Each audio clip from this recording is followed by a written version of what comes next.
세상에 주의 복음 들고 부르시 따라갑니다.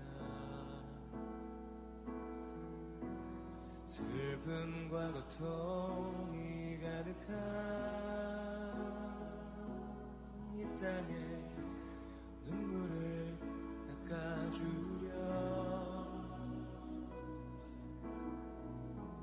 어쩌면 내 삶을 전혀 돌볼 수 없을지 모르겠지만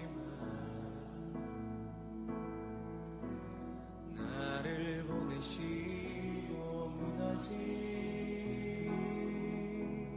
그 땅에 내 생명 묻으소서. 주님의 세워진 것이 나의 평생 소원. 주님의 교회가 이곳에 세워지니 마지막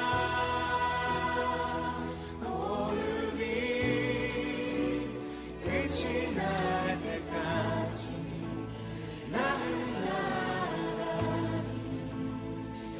그날에 그토록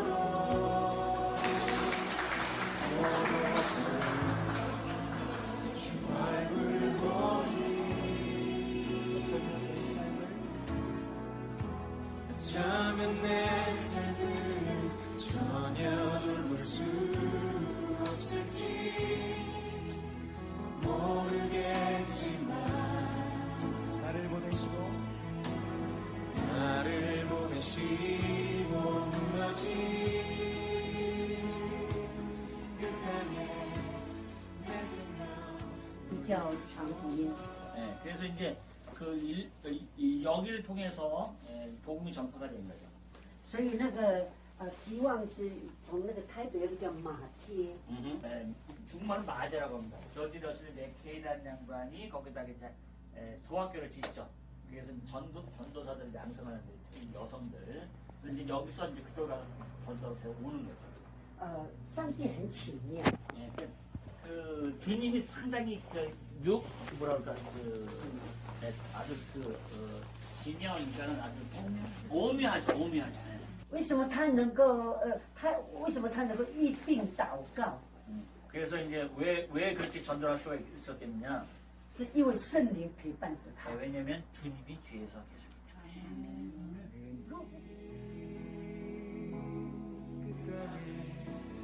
내 생명 묻으소서.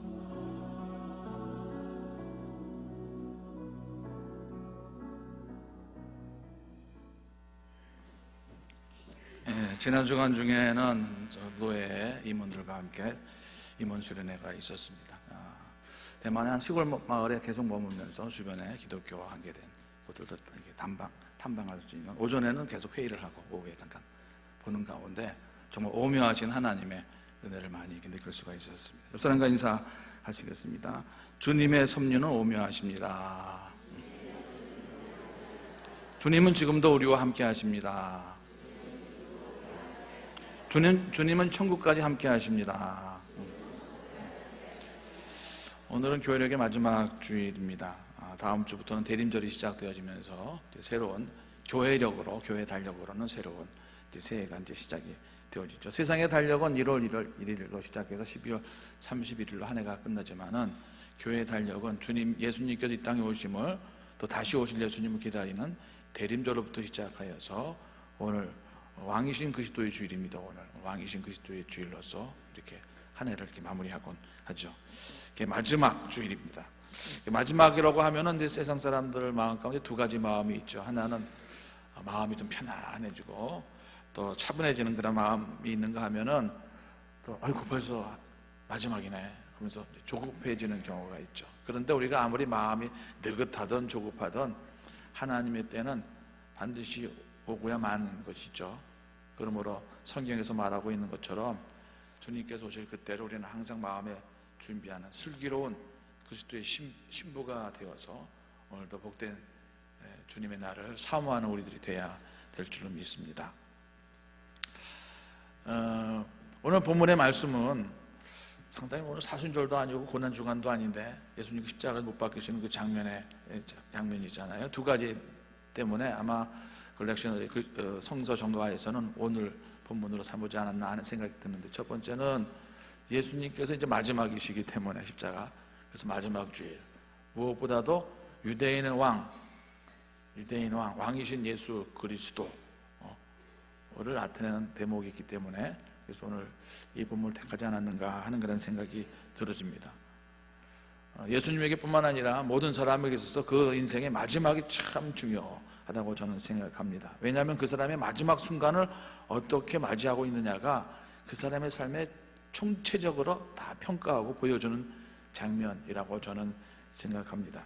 가령 우리 역사 속에 10만 양병서를 주장하였던 율곡 이이 같으신 분은 아주 탁월한 예지력을 갖고 국가 안위를 지금 돌아가는 걸 보니까 우리가 군대가 탁 지키고 있지 않으면은 이게 외침받아서 쉽게 넘어간다 그랬지만은 그게 잘 통하지 않았죠. 그래서 이제 결국 이제 낙향하게 되어지는데, 그는 낙향하여서도 임진강 나루터에 있는 화석정에다가 늘 들기름으로 이렇게 늘 바르곤 해왔다는 것입니다. 그리고 이제 임종할 때도 화석정 곳곳에 기름칠을 잘해서 모년 모일에 불을 지피라 하는 유언을 할 정도로 나라의 안위를 했던 것이죠. 실제로 임진왜란이 일어났을 때, 선조가 피난길에 올랐을 때 깜깜한 밤에 비구름으로 그 강길이 막혔을 때 기름칠이 잘 되었던 화석정에다가 불을 지펴서 그것을 등불 삼아서 도강했다 하는 그런 이야기가 전해 올 정도로, 그는 항상 나라가 이게 위태로운데 그러기 위해서는 군사 혹 왔을 때 이런 준비를 해야 되는데, 그런 삶을 마지막에 화석정에도 계속 들기름칠하라는 그 유언으로 어떤 삶을 살았는지를 우리가 알 수가 있죠. 익살스러운 죽음도 우리가 알고, 이런 예가 있어요. 늘 다른 사람의 임종을 지켜주던 장의사가 임종하면서 드디어 우리 집 매상 올릴 때가 가까웠도다 그러면서 죽었다는 거예요. 그러니까 그분은 평소에 다른 사람의 이렇게 죽음을 이렇게 높이고 기리는 그런 일을 한 것이 아니라 요거를 위해 평생을 살았구나 하는 것을 마지막 얘기를 통해서 알 수가 있죠. 그런 의미에서 얘가 썩 좋은 내용은 아닙니다만은, 우리 예수님께서 마지막 십자가에서 하신 말씀은 우리 예수님은 어떤 신분이신가를 아주 명확하게 보여주는 그런 내용이다라고 말씀드릴 수가 있습니다.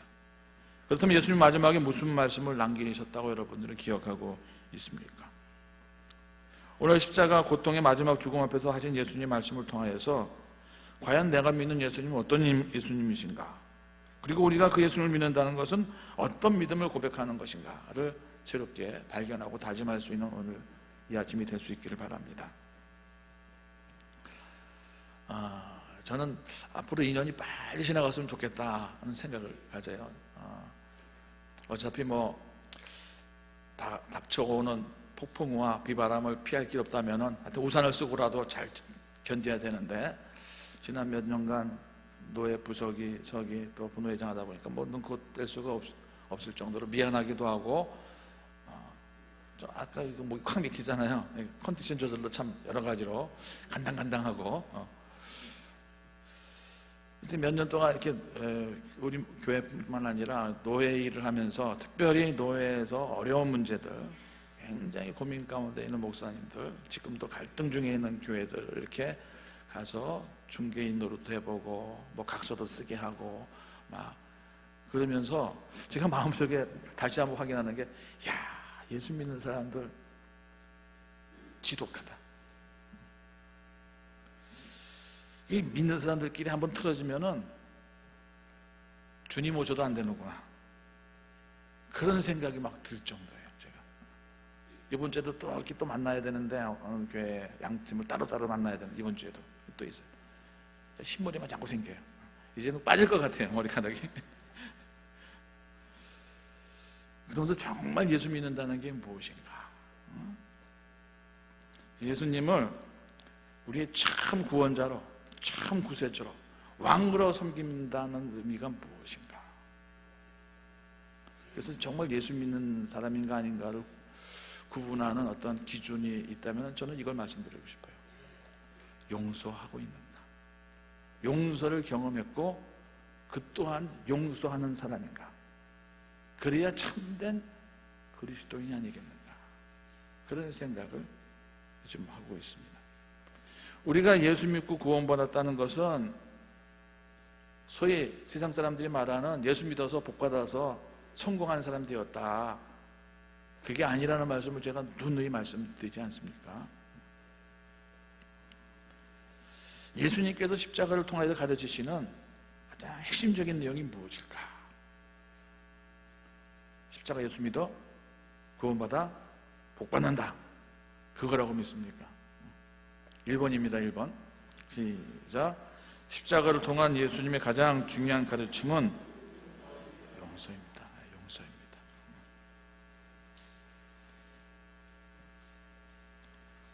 예수님의 성경 말씀에서 용서 싹 빼면 뭐가 남죠? 남긴 남아요. 용서 빼도 나오는 얘기가 있어요. 오병이의 기적도 있고, 그냥 무리로 걸어가시고, 병자도 고치시고, 많은 무리들이 따라다니시고, 그게 다 뭐예요? 세상 사람들 보기엔 잘 먹고 잘 살고 성공한 거 아니겠습니까? 그런 거 남아요.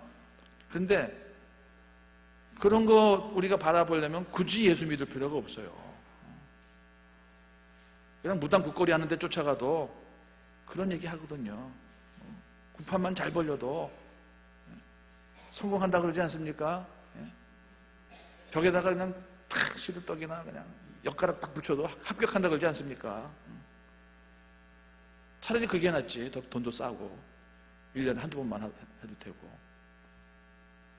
우리가 정말 예수를 믿는 것이 무엇인가? 무엇 때문에 예수를 믿는 것인가? 예수 십자가에서 예수님이 얘기해서 십자가 빼면은 그런 것만 남는 거예요. 또 예수 십자가에서 용서를 빼면은 남긴 남아요. 뭐가 남아요? 피만 남아요. 피만. 고통만 남아요. 실패만 남아요. 그래서 반드시 십자가 용서가 들어가야 예수님 얘기가 되는 거고, 그걸 우리가 믿는 거 아니겠습니까? 예수의 십자가 용서를 통해서 우리가 용서받아서 구원받았다는 것 아니겠습니까? 우리가 살아가면서 종종 하는 말이, 야, 내가 할 수 있는 건 다 해봤다 이놈의 자식아, 그러잖아요. 내가 너를 위해서 할 것 다 했다. 자식에게도 남편에게도 안 하겠다. 사자 남편이, 사자가 얼마나 멋있는지. 암소 아내가 있어서 얼마나 눈이 그냥 선하가 아름다. 탁 눈 맞았고 결혼했어요.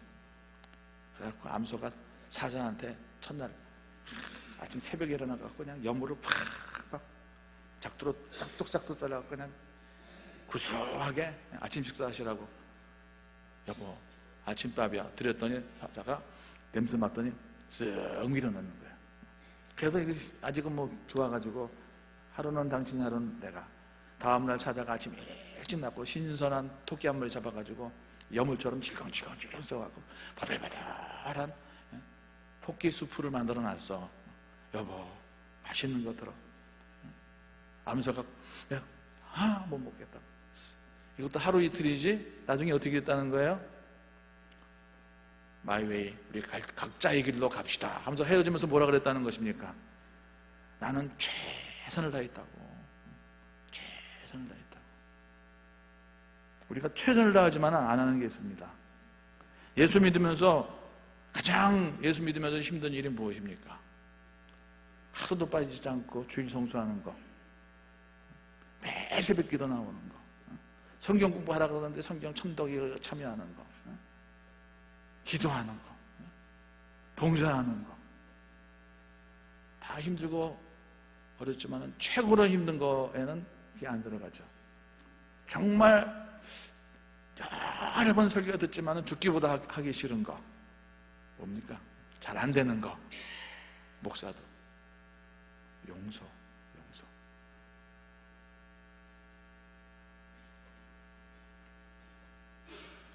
오늘 예수님께서 십자가에서 하신 첫 번째 말씀이세요. 아버지, 저들을 사하여 주시옵소서.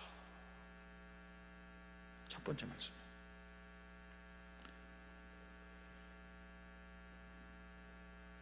이 말씀이 우리에게 주시는 도전을 주는 가장 큰 이유 중에 하나는 예수님께서 내가 하지 못하니까 어쩔 수 없으니까 그냥 매달려갖고 힘드니까 하는 게 아니에요. 제 주변에서, 우리 주변에서 일어나는 일들을 곰곰이 돌이켜보면은 정말 악질적이고 나쁜 사람이 아닌다, 신천지와 같이 처음부터 계획하고 이거 망하게 해야겠다, 그런 사람들이 아니라면은 대부분의 나에게 잘못을 저지르고 있는 사람들은 고의적으로, 의도적으로 나쁜 일을 하고 있지 않다는 거예요. 여러분에게도 마찬가지예요. 사도 바울이 되기 전 사울이던 시절에 그는 자기가 잘못하는 것인 줄 모르고 살기 등등하여서 예수 믿는 사람들을 핍박하였어요. 그러면서 어떻게 생각했어요? 나는 옳은 일을 한다, 나는 정의로운 일을 한다 라고 생각하면서 예수 믿는 사람들을 잡아 죽였어요.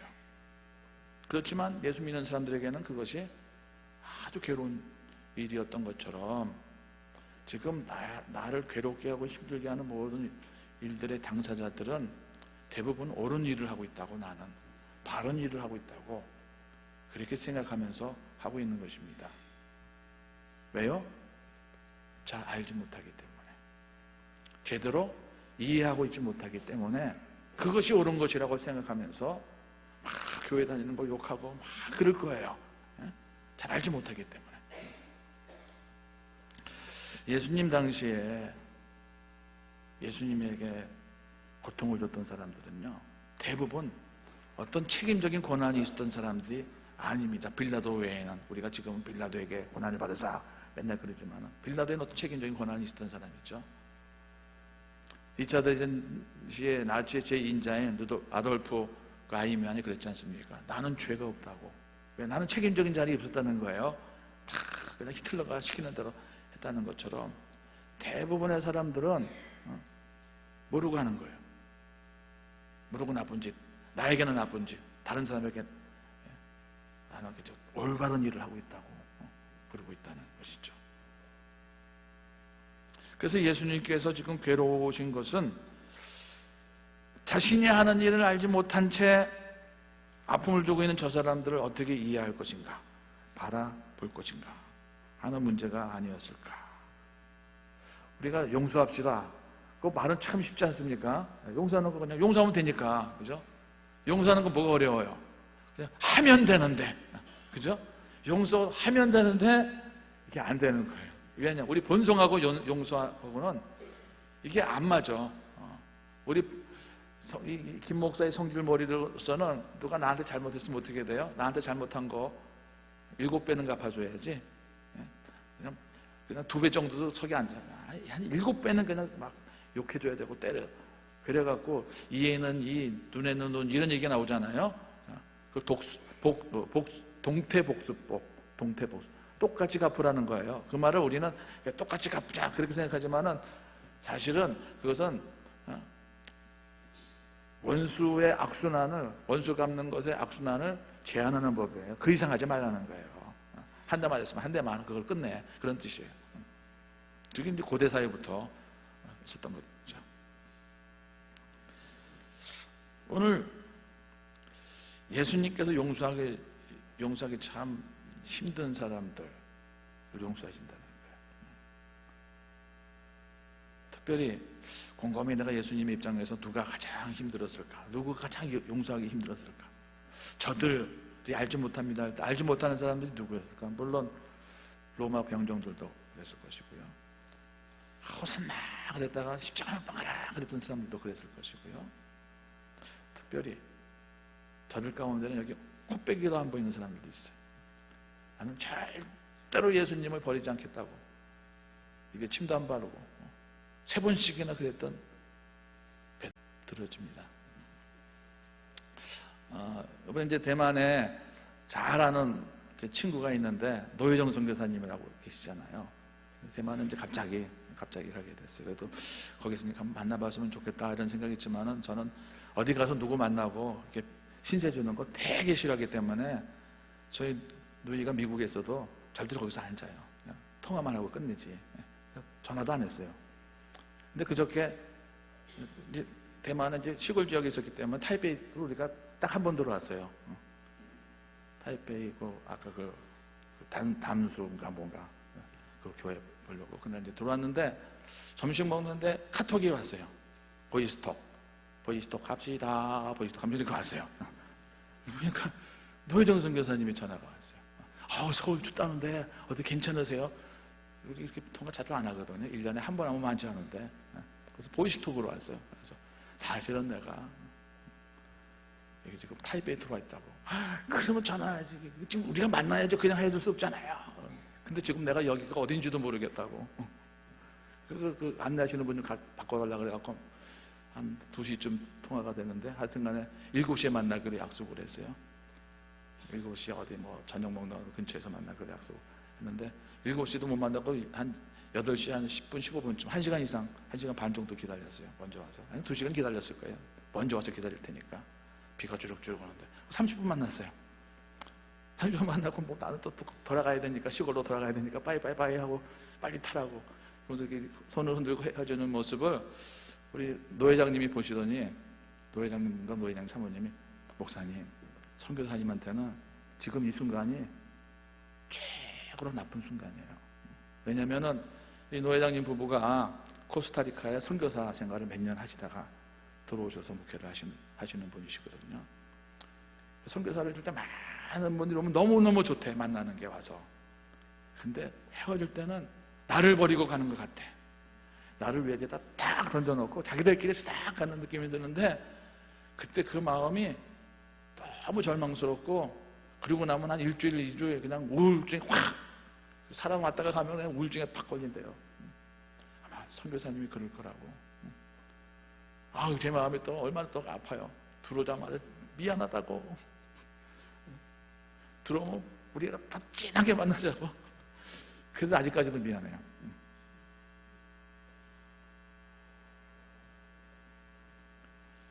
여러분, 지금 예수님을 힘들게 하는 것은 예수님에게 고통의 아픔을 주는 자보다도 어쩌면 당연히 내 편이다. 나와 함께 하겠다. 그렇게 믿었던 사람인데 코빼기도 안 보이고 있는 그 제자들을 향한 아픔이 더 큰 것이 아니었을까.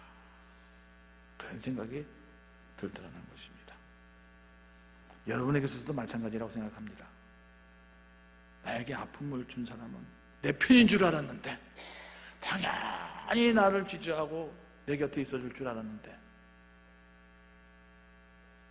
뒤에서 딴 말하고 나를 모함하고 이런 사람들이죠. 아마 표정을 보니까 그런 사람들이 생각이 나시는 것 같아요. 그래서 우리는 그 사람을 용서하기 위해서는 상당한 노력과 상당한 시간들이 필요합니다. 잊혀져야 된다고 생각합니다. 잊혀져갖고 그거 얘기할 때도 안 올라와야 돼. 생각이 올라오잖아요. 그래서 시간이 필요하고 상처가 하면 그런데 예수님은 그렇게 시간이 다 지나고 나서 며칠 있다 용서해 이게 아니에요. 생생한 고통의 현장 속에서 자신을 향한 고통이 막 가해지고 있는 그 상황 속에서 어쩔 수 없이 한 것이 아니라 단호하게 하셨다는 것입니다. 로마서 5장 8절 말씀에 이런 말씀이 있습니다. 우리가 아직 죄인 되었을 때 그리스도께서 우리를 위하여 죽으심으로 하나님께서 우리에 대한 자기의 사랑을 확증하셨느니라. 예수 사랑을, 하나님 사랑을 어떻게 확증했다고요? 우리가 아직 잘못했습니다 하고 회개하기도 전이야. 그냥 여전히 죄인의 자리에 있을 때 예수님은 우리를 이미 용서하시기로, 하나님 우리를 이미 용서하시기로 작정하시고 선포하시더라는 것이죠. 그런 의미에서 진정한 용서란 여유를 가지고 할 수 있는 용서가 아니라는 거예요. 용서할 수 있는 상태가 되어서 용서하는 게 용서가 아니라는 거예요. 이것은 마치 역설적인 다음의 내용들과 같은 것이라 생각합니다. 진정한 항복이란 원하지 않는 것을 포기하는 것이 아닌 것이 간절히 원하지만 그것을 당신을 위해서 내가 포기하는 것. 진정한 신뢰란 남들을 따라서 안전한 불빛이 있는 곳으로 함께 가는 것을 말하는 것이 아니라 오히려 어두운 악을 골짜기일지라도 신뢰의 대상을 믿고 따라가는 것. 그렇지 않다면 그냥 편안함을 추구하는 것뿐이죠. 진정한 나눔이란 남들이 줄 때 주는 것이 아니라 아무도 주지 않을 때 아낌없이 내 것을 주는 것. 그렇지 않으면 그것은 그냥 동정인 것이죠. 그래서 이런 진정성을 추구하기 위해서는 남다른 노력과 헌신이 필수적인데 특별히 용서와 관계에서는 내가 용서하고자 하는 상대를 마음 깊이 받아들이고 그를 충분히 이해하려고 하는 노력이 우리에게 반드시 있어야 된다는 거예요. 저들이 알지 못해서 그렇습니다. 하고 예수님은 충분히 우리 입장을 받아들이고 이해해 주셨다는 것입니다. 아버지 저들을 사하여 주시옵소서. 자기들이 하는 것을 알지 못함이니이다. 저들이 잘 몰라서 잘하고 있다고 하면서 하는 것입니다. 그러니 나중에 벌 주세요. 그거 아니에요. 우리는 나는 용서하지만 언젠가 보라. 너 하나님께서 벌 주실 거다. 그러면서 용서하죠? 네, 저는 그랬어요. 나는 할 수 없어. 내가 힘이 없으니까 용서하지 뭐. 근데 언젠가는 너 반드시 벌 받을 거야. 그러면서 용서했다고 생각해요. 근데 진정한 용서는 하나님, 내가 저를 용서해 주려고 하오니 하나님께서도 저를 정말 끝까지 용서해 주세요. 그래서 용서는 기도입니다. 기도. 나도 용서하고 하나님께서도 반드시 용서해 주실 줄로 믿고 용서합니다. 그럴 때 정말 놀라운 일이 벌어지게 되어지는데 용서가 거기서 끝나더라가 아니라는 것입니다. 또 다른 용서가 만들어지더라는 것입니다. 내가 용서한 그 사람이 또 다른 사람을 또 용서하는 용서의 기적이 일어나더라. 사도 바울은 그래서 에베소서 4장 32절 이렇게 말하였습니다. 서로 친절하게 하며 불쌍히 여기며 서로 용서하기를 하나님이 그리스도 안에서 너희를 용서하심과 같이 하라. 네, 2번입니다. 같이 읽습니다. 2번 시작. 용서는 또 다른 기적을, 지난 추수감사절을 말해서 감사는 기적을 불러옵니다 그랬던 것처럼 감사가 기적을 불러오는 것보다도 감사는 나에게 기적을 가져오지만은 용서는 누구에게요? 물론 나에게도 기적 갖고 옵니다만은 용서한 사람에게도, 용서를 받은 사람에게도 또 기적을 가져오는 것입니다. 용서, forgiveness라고 말하는데 용서학을 보니까 forgiveness, the ultimate miracle, 궁극적인 기적이다 이 표현이었어요. 용서는 최대의 기적이고 궁극적인 마지막 기적이라는 거예요. 무슨 말? 용서할 때 기적이 일어난다는 거예요. 하나님께서 범죄한 인간들을 용서할 때 죄인이 의인이 되는 기적이 일어나는 것입니다. 죽을 수밖에 없는 인간이 하나님의 용서를 받아들일 때 지옥 인생이 천국 인생이 되더라는 것입니다. 용서는 기적을 일으키는데 누군가의 삶을 바꿔놓는 기적을 일으킨다는 거예요. 만약 예수님께서 베드로를 용서하지 않았다면 베드로가 어찌 대사도가 될 수 있었겠습니까? 만약 예수님께서 사도 바울을 용서하지 않았다면 어찌 사도 바울이 이방인의 전도자가 될 수 있었겠습니까?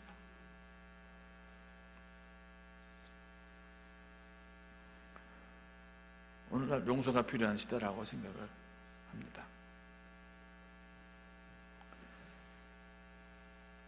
우리는 상대가 용서를 구해야지 회개해야지 용서한다 라고 그러죠. 근데 예수님의 용서는 일방적인 용서였어요. 회개하지, 지금도 시시덕거리고 조롱하는 사람들 용서해 주세요. 용서는 내가 먼저 하라. 우리가 한일 관계에서 잘못했다고 좀 그래봐. 그럼 용서하는 척이라도 할 테니까. 지금 그거잖아요. 그건 세상 사람들 놀리고 적어도 성경적으로는 먼저 우리가 용서하는 거예요. 이게 십자가예요.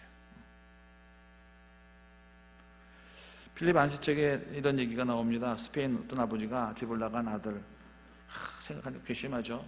근데 하루 이틀 자꾸 시간이 지나면 지나서 아들 보고 싶고 그립다가 용서하는 마음이 생겼어요. 아들과 내가 화해해야 되겠다. 그래도 만날 길이 있어야지. 그래서 신문에 광고 냈습니다. 사랑하는 아들 파코야, 화요일 정오에 몬타나 호텔에서 만나자. 아빠는 너를 다 용서했다. 너도 나를 용서해다오. 아빠가. 광고, 전면 광고 크게. 그리고 약속한 날 화요일 정오 몬타나 호텔 앞에 딱 가니까 800명의 파코가 나와 있더래요.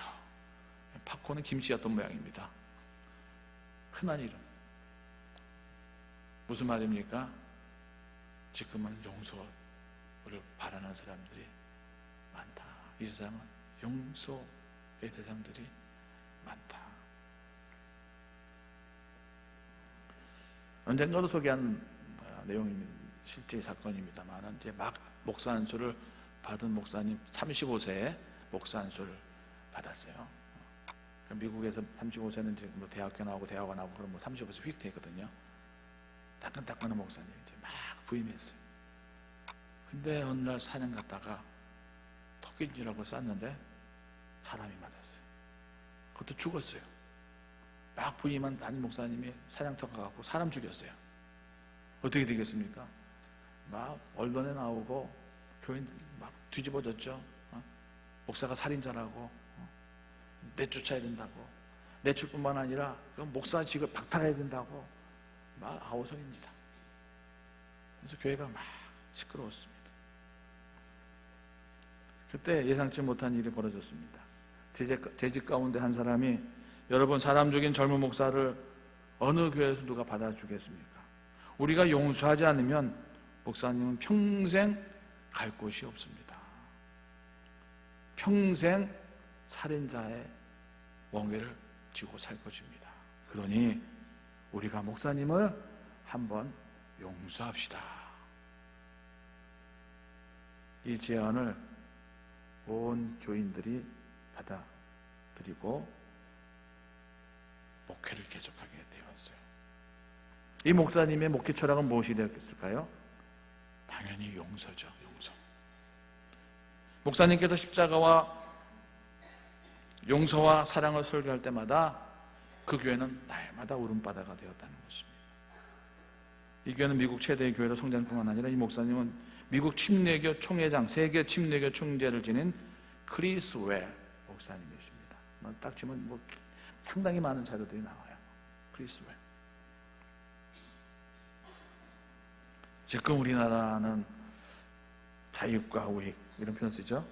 극심한 대립이다. 그 표현보다는 진보와 보수 이렇게 표현하는 게 더 올바른 표현이 아닐까 하는 생각이 들어지는데요.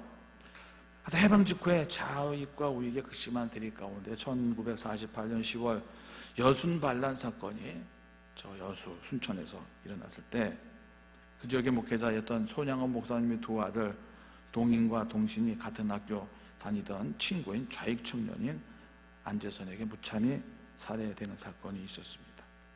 비통한 심정으로 몇 날 며칠 밤을 기도하던 손양원 목사님은 직결 처분을 당하게 될 그 친구 아들의 친구 살해범을 용서하고 죽음에서 구원한 다음에 이제 양자로 삼았기에, 그리고 우리가 사랑의 원자탄 손양원 이렇게 부르죠. 1948년 10월 27일 두 아들의 장례식에서 순교 감사 헌금, 언젠가 이렇게 사진 보여드린 적 있죠. 순교 감사 드리는 목사님 다음과 같은 기도문을 올렸습니다.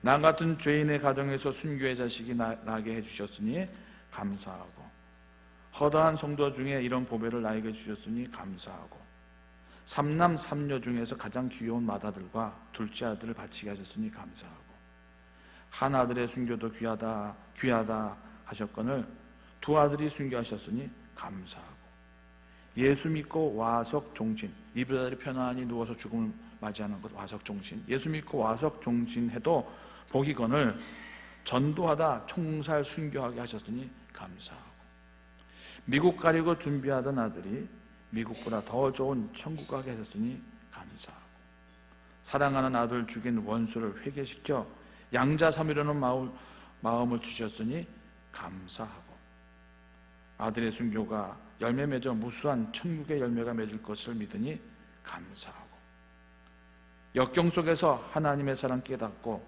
이길 믿음 주셨으니 감사합니다. 이런 마음 주신 거 감사합니다. 역경 속에서도 믿음 지켜주시니 감사합니다. 이 손양원 목사님의 이러한 순교하시잖아요. 이분 또 순교적인 믿음의 영적인 DNA가 뭘까? 어디서 이런 힘이 나왔을까? 이 목사님의 믿음은 천국 가는 걸 확실하게 믿었다는 거예요. 예수 천당의 믿음이 확실했기에 충분하게 용서할 수 있었다는 것입니다. 그래서 용서의 기적 중의 기적은 오늘 본문에서 다음에 이어지는 내용이다라고 저는 생각합니다. 누가복음 23장 43절입니다. 네, 내가 진실로 내게 이르노니 오늘 내가 나와 함께 낙원에 있으리라 하시니라. 누구에게 한 말이에요? 오른편인지 왼편인지는 본문에 헷갈리지만 보통 우리가 오른편 긁죠. 한편 강도에게 예수님의 십자가는 두 강도의 십자가 사이에 있었다. 모든 성경이 증거하고 있는 내용입니다. 예수님의 용서와 구원의 사역은 거룩한 성전 안에서 이루어진 것이 아니라 흉악한 강도의 형장에서 이루어지고 있는 사건이다 라는 것입니다.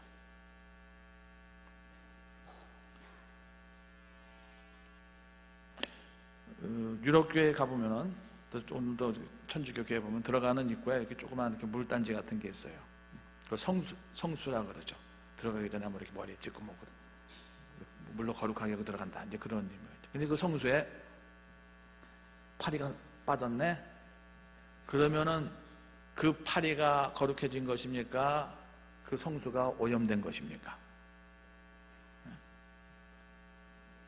성수에 강력한 능력이 있으면은 파리가 거룩한 파리가 된 것이고 성수에 강력한 능력이 없으면은 그 성수는 파리 때문에 오염된 것이죠. 우리 신앙의 문제는 거룩한 환경 장소에서 우리가 믿음의 영향력을 발휘하는 것이 아니라 우리의 믿음이 거룩하고 십자가 믿음이면 그것이 강도 사이에서라도 구원의 역사는 나타난다. 그 말씀을 드리고 싶은 것입니다. 오늘 이 구원의 역사는 흉악한 십자가 사이에서 예수님께서 선포하신 능력이라는 것입니다. 복음이 선포되는 현장이 거룩하기 때문이 아니라 거룩과는 상관없어 보이는 상황이라 할지라도 복음이 선포되어지는 그때 우리는 어떠한 믿음의 고백을 할 것이냐가 천국과 지옥의 자리를 나누게 된다는 사실을 말씀드리고 싶습니다. 3번 같이 읽습니다. 시작. 십자가 복음 앞에서 믿음의 고백이 중요합니다. 아까 얘기했듯이 저들의 죄를 용서해 주시옵소서, 저들이 알지 못합니다 하는 것은 저들이 지금 행하고 있는 것하고는 아무 상관없는 예수님 편에서 하나님 편에서 일방적으로 선포하는 용서였었어요. 복음이 무엇이냐? 예수님이 누구이신가? 예수님이 우리 구원자이시다. 예수 십자가가 우리를 위한 십자가이시다. 그것이 복음이잖아요. 그거를 나의 것으로 받아들이느냐 그렇지 않느냐가 중요한 것이라는 말씀입니다. 오늘 예수님 십자가를 가운데 두고 두 십자가가 있었습니다. 한편에 강도가 있었는데 그런 예수 십자가를 바라보면서 세상 사람들과 똑같이 예수님을 비방하였습니다. 비웃었습니다. 진짜 그리스도라면은 나와 당신 함께 구원해보라고. 그가 보기에 메시아 그리스도가 무기력하게 예수를 십자가 못 박으라 라고 그렇게 말했던 것은 저들이 기대하였던 구원자 예수 그리스도는 강력한 권력을 가진 메시아 메시아였습니다. 그런데 그것은 당시 유대인들만 그런 메시아를 기다렸던 것만이 아니라 오늘 우리 그리스도인들도 역시 매 한 가지입니다. 우리는 강력한 기독교 국가를 원합니다. 교회가 강력해지기를 원합니다. 그런데 약간 강력한 그리스도 메시아를 원하는 사람들은 한결같은 특징이 있는데 자신을 돌아보질 않습니다. 자신의 죄를 살펴보질 않는다는 말씀입니다. 예수님 십자가 또 한편에 또 다른 강도가 있었습니다. 그 강도는 달랐다는 말씀이죠. 40절 41절입니다. 하나는 그 사람을 꾸짖어 이르되 내가 동일한 정죄를 받고서도 하나님을 두려워하지 아니하느냐. 우리는 우리가 행한 일에 상당한 보응을 받는 것이니 이에 당연하거니와 이 사람이 행한 것은 옳지 않은 것이 없느니라 하고. 나는 억울해서 못 살겠어요 하는 사람들은 자기의 억울한 가운데 모든 죄를 다 숨겨버립니다. 그러나 나는 죽어서 마땅하다 하는 사람에게 있어서는 예수님의 은혜가 보이기 시작합니다. 십자가 편에 예수님의 구주됨을 인정하는 사람은 자신의 죄를 보는 사람이었습니다. 나는 죽는 것이 당연하다. 이것이 십자가를 사이에 두고 예수님 십자가 사이에 두고 벌어지는 또 다른 십자가의 이야기이죠. 그래서 오늘 42절에 이르되 예수여 당신의 나라에 임하실 때에 나를 기억하소서라고 한편 강도가 부탁을 하죠. 매우 소박하고 한편은 매우 막연한 부탁이었습니다. 예수님께서 하나님 나라에 들어갈 때 나에게 상을 베풀어 달라 하지 않았습니다. 나를 구원해 달라라고 구체적으로 청원하지도 않았습니다. 다만 나를 잊지 말고 기억만 해두세요. 왜냐하면 보니까 나쁜 놈이기 때문에, 자기가 나를 봐도 나쁜 놈이기 때문에 세상 사람들이 나를 기억하기를 원치 않아. 심지어는 나의 일가 친척들도 호적에서 뺐으면 좋겠다, 그런 눈빛 다 읽은 거죠. 그렇지만 예수님만큼은 나를 기억했으면 좋겠습니다.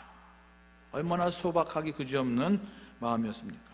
그런데 이 작은 이 마음과 이 믿음이 그로 하여금 구원받은 자리에 확실하게 들어가겠다는 것이죠. 또한 그가 예수님에 대한 그런 청원, 믿음을 가졌을 때 예수님은 어떠한 모습이었느냐? 무리를 걸어가시는 예수님, 오병이어 기적을 행하시는 예수님, 귀신들을 내어주는 예수님이 아니셨어요. 무력하게 자기처럼 십자가에서 숨을 헐떡이시면서 아무것도 행하지 못하시는 예수님, 죽어가고 계시는 예수님, 정말 믿을 수 없는 예수님이었어요. 세상 사람들 다 외면하는 예수님이었어요. 심지어는 예수님의 제자들까지도 다 외면하고 있는 예수님이셨어요. 근데 그를 향하여 소박한 부탁을 하나 하였더니 네가 오늘 정말로 진실로 정령 나와 함께 낙원에 이르리라. 여러분, 오늘 무엇이 진정한 구원을 가져다주는 참 믿음인지를 우리는 분명히 알 수 있어야 되는 것입니다. 세상 사람들이 다 믿고 따르고 의지하는 그런 예수님을 우리가 믿으려고 하였다가는 화장치는 것입니다. 오늘 구원받은 이 강도의 이야기는 기독교 최초의 교리 설교다, 이렇게 말씀드려도 과언이 아닙니다. 왜냐하면 예수님을 버리고 도망친 예수님의 제자들, 베드로를 비롯한 사도들조차도 깨닫지 못한 이 구원의 비밀을 이 강도는 벌써 받아들인 거예요. 그는 자신이 죄인이 되어서 철저히 죽어야 된다는 사실을 이미 인정한 것이에요. 그런데 이렇게 자기 기억만 해달라고, 난 지옥 가서 죽을 테니까 기억만 해달라고 하는 이 강도에게 예수님께서 뭐라고 그랬어요? 43절입니다. 예수께서 이르시되 내가 진실로 내게 이르노니 오늘 네가 나와 함께 낙원에 있으리라. 다시 한번 같이 하시니라. 읽습니다. 시작. 예수께서 이르시되 내가 진실로 내게 이르노니 오늘 네가 나와 함께 낙원에 있으리라 하시니라. 강도의 부탁은 매우 모호하고 막연했지만은 예수님의 대답은 매우 명확하고 확실하고 구체적입니다. 오늘 예수님과 함께 지금 당장 천국에 있게 될 것이다 라고 선언하시는 것입니다. 여러분, 예수님과 더불어 천국에 들어간 최초의 사람이 누구예요? 베드로였습니까? 야고보나 요한이었습니까? 예수님의 제자들이었습니까?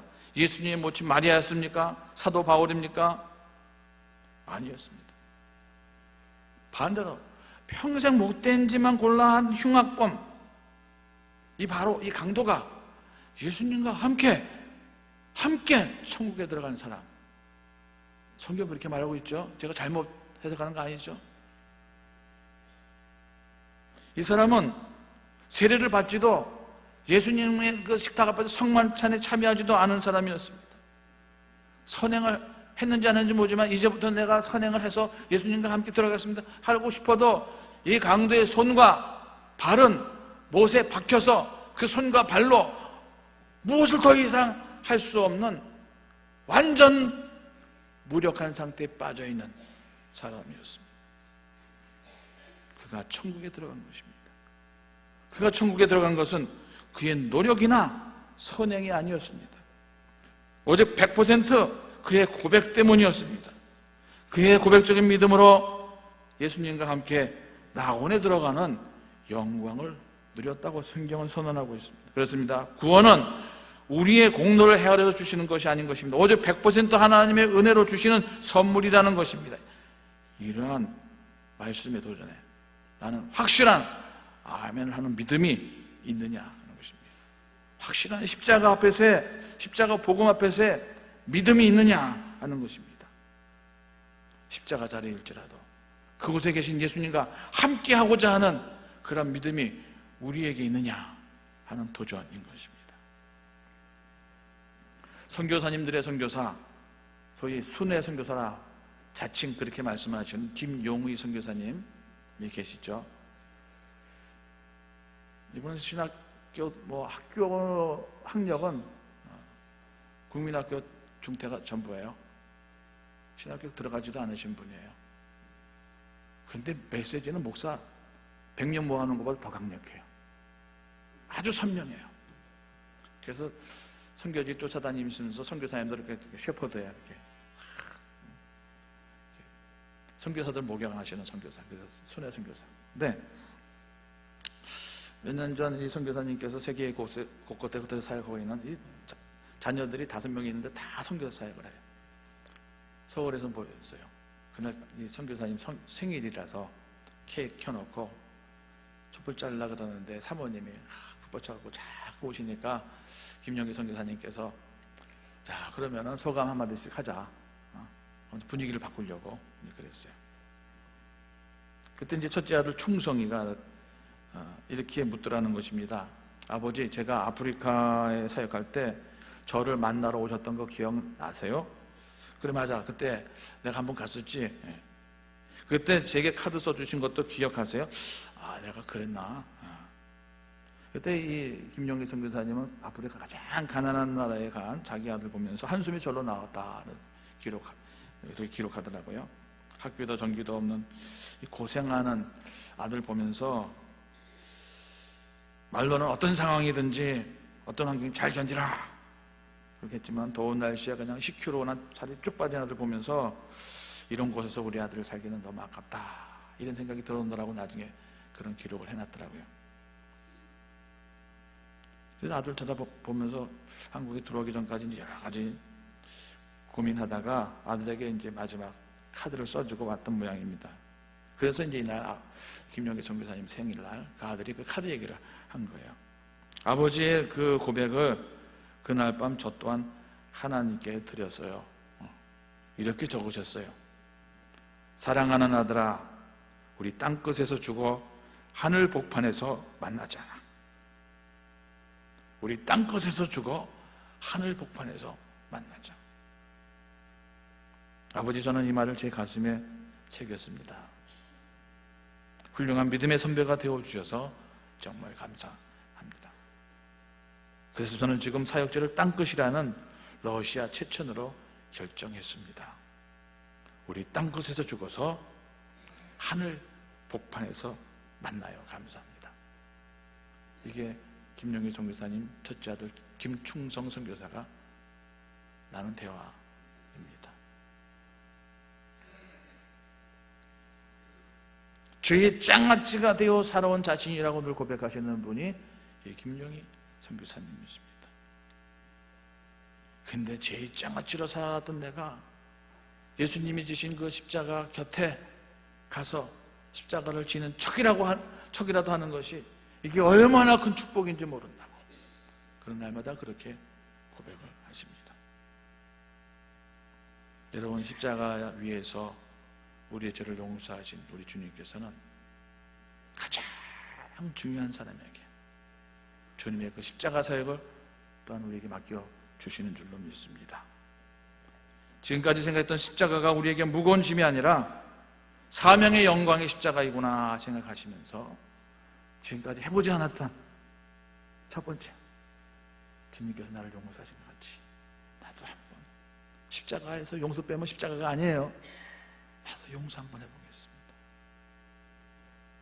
그렇게 교회력의 마지막 주일을 이렇게 마무리하시고 새로운 십자가를 향하여 함께 또 일어설 수 있는 우리 모든 성도님들, 우리 교회가 될 수 있기를 주의 이름으로 축원드립니다. 고마우신 하나님 아버지, 감사드립니다. 오늘 네가 나와 함께 낙원에 있으리라 주님 앞에 자신의 용서, 죄를 고백하는 강도에게 낙원을 선물하여 주신 주님, 우리 또한 다른 사람들에게도 그러한 믿음의 용기를 가지고 나갈 수 있는 십자가 믿음 가지고 나가는 죄를 되게 하여 주옵소서.